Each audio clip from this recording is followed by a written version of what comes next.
Good evening, Gills fans. Welcome back to Gills in the Blood TV. It is Monday review time, which means Lincoln revisited. 0-0 draw at Sincil Bank at the weekend extends the Gills unbeaten run to 15 matches in Sky Bet League One, consisting of 7 victories and 8 draws. Yeah,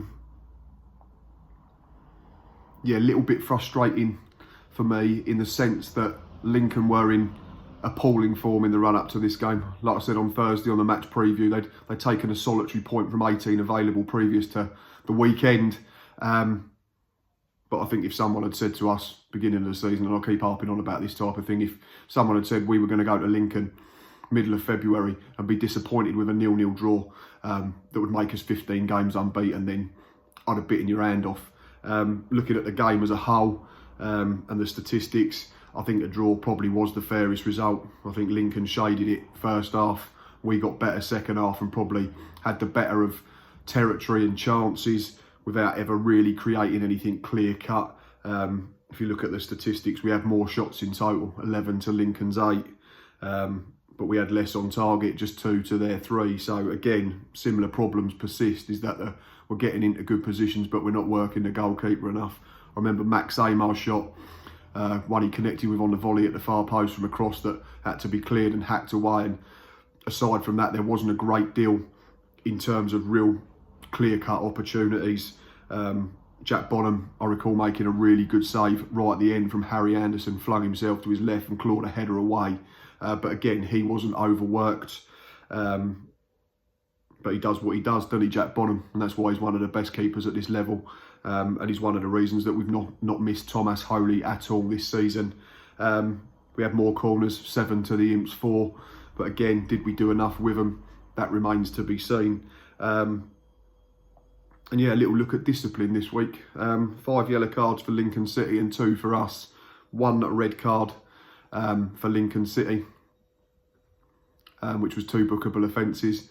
First one for a foul and the second one for a handbags incident, no more than that, with Brandon Hanlon towards the end of the game. And we've spoken plenty of times about officials at this level and how they're not good enough, they're not consistent enough, how they get too many simple decisions wrong, how they get too many big decisions wrong. And I know Steve Evans was cautioned in the first period of this game, and people have probably jumped on that and it's Steve Evans being an ogre, Steve Evans being an idiot and getting in officials' faces and going over the line. But I think he had every right on Saturday. He reacts to a challenge, I can't remember who it was, on Connor Ogilvie, and quite frankly the challenge is appalling. It's late, it's high, it's out of control. I've watched it on the extended highlights package that are provided by the Gills iFollow app, and it's a straight red card. If it's the other way round, Lincoln fans will be screaming for a dismissal. Connor Ogilvie seems to be the victims of these types of challenges on a regular basis, and credit to him, he just keeps getting up, he keeps bouncing up and cracking on with things. But it's a horrific challenge and it should be a red card, and that then puts a very different complexion on the fixture, because Lincoln have to play with 10 men for the majority of the match rather than the last small period of it when the red card actually did come. And even when their player was dismissed, we had to tell the referee how to do his job. Watching the highlights, he gets booked for the scuffle with Brandon Hanlon. The referee sends him away. He then trots back to his position, probably thinks he's got away with it. The video footage then goes on and you see Jordan Graham come over to the ref and have a word with him. Steve Evans is going not ballistic, but he's getting in the fourth official's ear, because it's the fella's second caution, yet the referee's not realised this. So he then has to call the fella back, a little bit cringy, a little bit embarrassing, cautions him again, and then pulls out the red card. So huge delays in what should have been, a 20-second task, and it becomes a little bit embarrassing for all involved. But yeah, and then late on, which wasn't part of the video highlights package, unfortunately, there's apparently another horrific challenge, this time by Michael Bostwick on our substitute Regan Charles Cook. Ends up with Regan hobbling away. Luckily, no serious damage, and he was able to finish the game. Such is the size of our squad, we can do without any unwanted injuries. But Evans was apoplectic again about this one. Says it's another red card. I've not seen it. Gills fans, if you were at the game in the ground or you've got footage of it, if you can let me know, is it a red? what did you think on the first one, the one on Conor Ogilvie? Is that a red? For me, it looks like a stonewaller. And regarding the comments after the game from our members of staff, the second one is as well. But I'm sure Michael Appleton would have put a different view on it.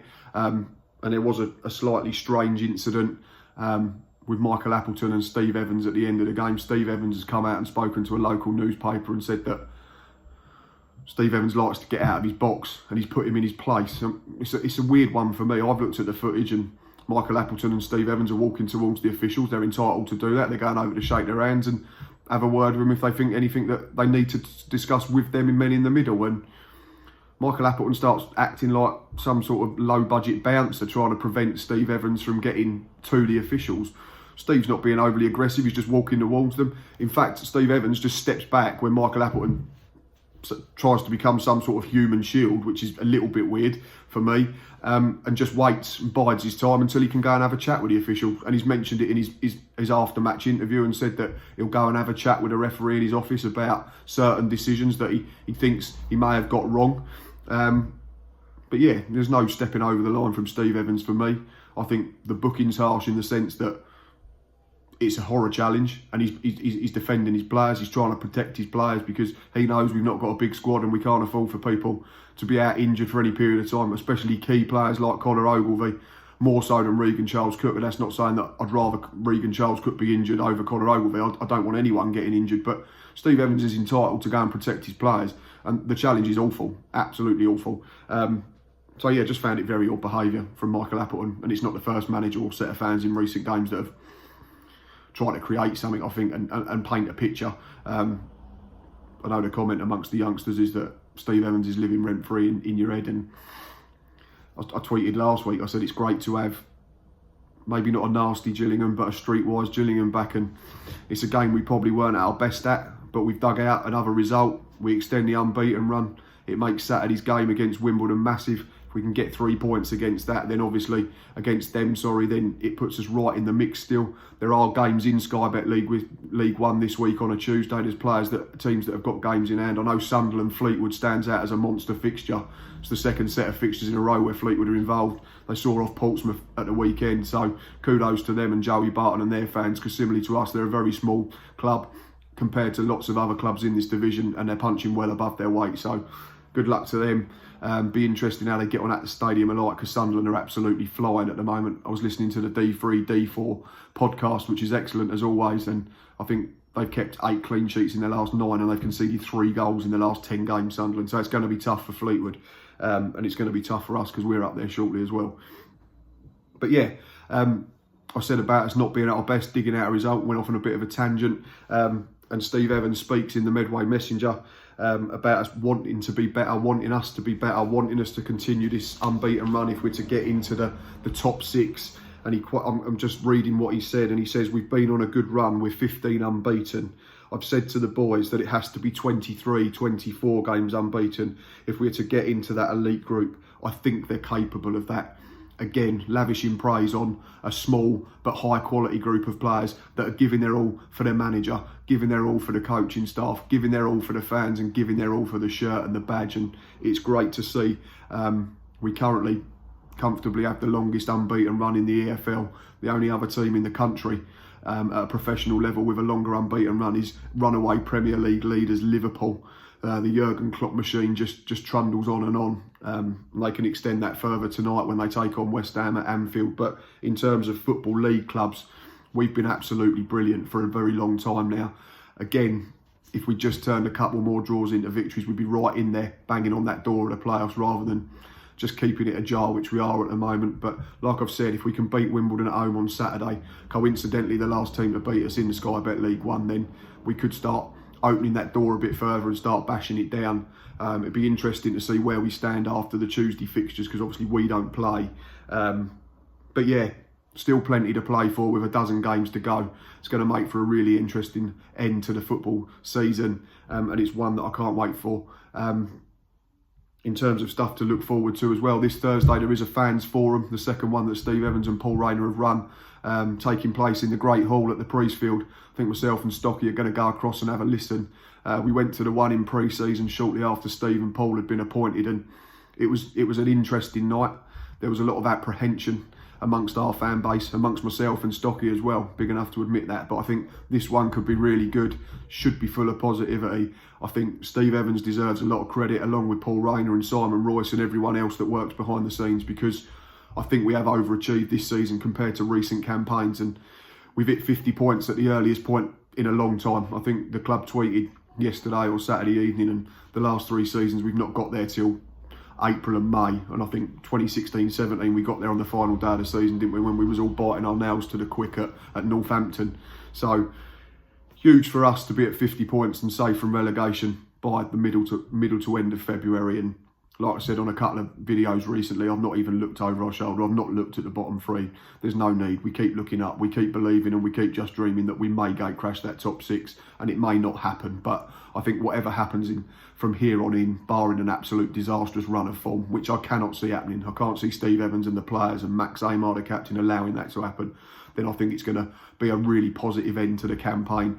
And then wherever we will be, and we can look forward to next season with plenty of anticipation and excitement. But yeah, Saturday, probably a fair result, 0-0 draw, another clean sheet. Can't scoff at them. That's 12 for the season, I think, in the league now.